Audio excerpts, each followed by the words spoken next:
Saudara dan saudariku yang terkasih, Salam, selamat berjumpa dengan Forum Katekismus, tempat belajar firman Tuhan berdasarkan Alkitab dengan menggunakan buku Katekismus Gereja Kerasulan Baru.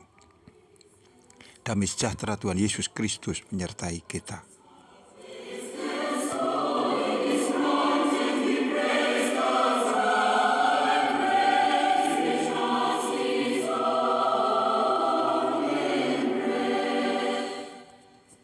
Saudaraku yang dikasihi Tuhan, kita sampai pada soal nomor 152 bagian B atau yang kedua. Bagaimana Yesus menjelaskan permulaan dan pertumbuhan kerajaan Allah. Yesus menjelaskan permulaan kerajaan Allah di dalam perumpamaan biji sesawi. Dengan perumpamaan ini, ia menunjukkan permulaan yang sederhana dari kerajaan Allah, baik dari sisi perkembangan maupun pertumbuhan selanjutnya. Yang kedua, kerajaan Allah ini juga digambarkan dengan ragi. Matius 13 ayat 31. Hal kerajaan surga itu seumpama ragi yang diambil seorang perempuan dan diadukkan ke dalam tepung terigu 3 sukat sampai khamir seluruhnya. Di dalam perumpamaan tentang ragi, Yesus menjelaskan bahwa pada akhir zaman Kristus akan menghamiri segala perkara.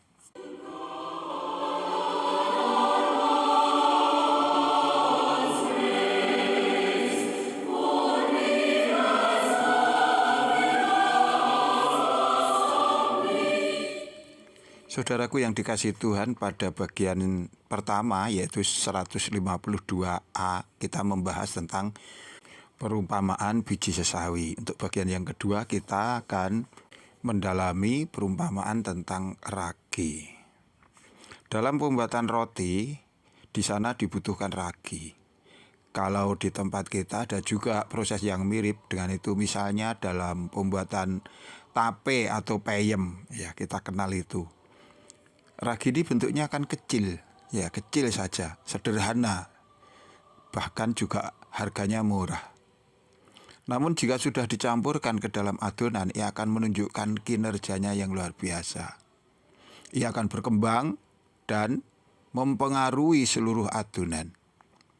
Maka yang terjadi kemudian adonan akan mengembang dan berubah strukturnya, bentuknya, terus-menerus sampai tingkat kematangan yang dikehendaki oleh orang yang akan membuat kue itu. Adonan yang telah berhasil dalam proses peragian itu berubah. Misalnya singkong yang mau dibikin tape atau bayem, maka sifat asli singkong yang semula kenyal, padat, dan rasanya itu tidak ada manis-manisnya sama sekali, akan berubah menjadi lembut dan manis rasanya. Begitulah hendaknya juga hati manusia yang sudah dikhamiri oleh ragi Injil. Ia harus berubah. Tidak lagi keras. Hati itu kemudian menjadi lembut dan manis, ramah, sopan. Ini hendaknya bukan hanya klaim dari pribadi orang itu sendiri, melainkan berdasarkan pengakuan orang-orang yang bergaul atau berinteraksi dengan dia. Kalau di dalam adonan roti, maka adonan yang sudah dikhamiri oleh ragi juga harus berubah. Semula adonan itu kelihatan sedikit, tetapi setelah mengalami proses peragian berubah karena dia mengembang menjadi besar. Begitulah orang yang telah menerima Yesus. Perubahan itu juga harus tampak dalam hal kualitas maupun kuantitas. Kesabarannya, keramahannya, kerajinannya bertambah menjadi besar. Kesetiaannya kian menguat dan komitmennya terhadap Injil semakin baik. Sekarang mari kita lihat maknanya dalam perkembangan gereja. Ragi adalah Injil, yaitu Yesus Kristus sendiri. Dari satu orang, yaitu Yesus, Injil akan menyebar, mengembang, dan terus menghamiri atau mengubah keadaan dunia menuju kepada kematangan yang dikehendaki Tuhan. Dulu orang yang menerima Kristus, yang mengimani Injil hanya sedikit dan terbatas pada kawasan tertentu saja. Namun dengan berjalannya waktu pengajaran Kristus tak dapat dicegah. Ia terus menjalar ke seluruh muka bumi, tersebar ke berbagai wilayah. Secara substansi, Injil juga merasuk ke dalam segala segi kehidupan manusia, bahkan masyarakat. Ia membawa perubahan dari dunia yang gelap, berdosa, jahat, menuju kepada terangnya Tuhan. Sampai tingkat kematangan yang dikehendaki Sang Bapa sebelum akhirnya Kristus akan datang untuk mengangkatnya. Saudaraku, mari senantiasa kita ingat bahwa ragi yaitu Injil telah ditabur ke dalam hati kita.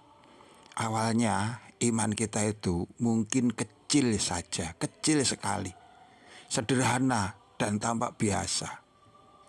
Namun setelah ditebarkan ke dalam hati kita, ia harus terus menjalar, berkembang, dan harus berhasil menghamiri seluruh hidup kita. Ia harus mengubah struktur pribadi kita, mulai dari cara berpikir, cara berbicara, berperilaku, dan lain sebagainya. Proses ini harus terus berlangsung sampai pada tingkat kematangan yang diharapkan Sang Penabur, yaitu Tuhan Yesus. Tuhan Yesus ini pula yang nanti akan datang untuk mengangkat adonan atau umatnya untuk dibawa ke dalam kemuliaan yang abadi. Ada pertanyaan, apakah proses perkembangan ragi ada yang gagal? Tentu saja ada. Ini biasanya berhubungan dengan keadaan adonan yang tidak sesuai. Apakah karena kurang bersih atau karena masih panas dan lain sebagainya. Yang akhirnya adonan ini tidak menjadi khamir. Perkembangannya tidak sesuai dengan yang diinginkan oleh sang pembuat roti, melainkan menjadi busuk, berbau, dan akhirnya hanya akan dibuang karena tidak berguna. Itu juga adalah sifat hati orang yang berprasangka buruk kepada Yesus, yang tidak mau membuka diri untuk dibentuk atau dididik. Sehingga meskipun firman Tuhan telah sampai kepadanya, orang ini tidak menyambut dengan cara yang benar. Maka ketika proses itu akhirnya gagal, maka orang semacam ini hanya akan dibuang karena telah menjadi busuk dan tidak berguna. Dan juga bisa saja terjadi bahwa orang dengan sikap hati yang demikian ini, ternyata mereka juga ada di dalam sidang jemaat. Karena mereka menolak, suka membantah firman Tuhan dan tidak mau menundukkan diri kepada kehendak Kristus.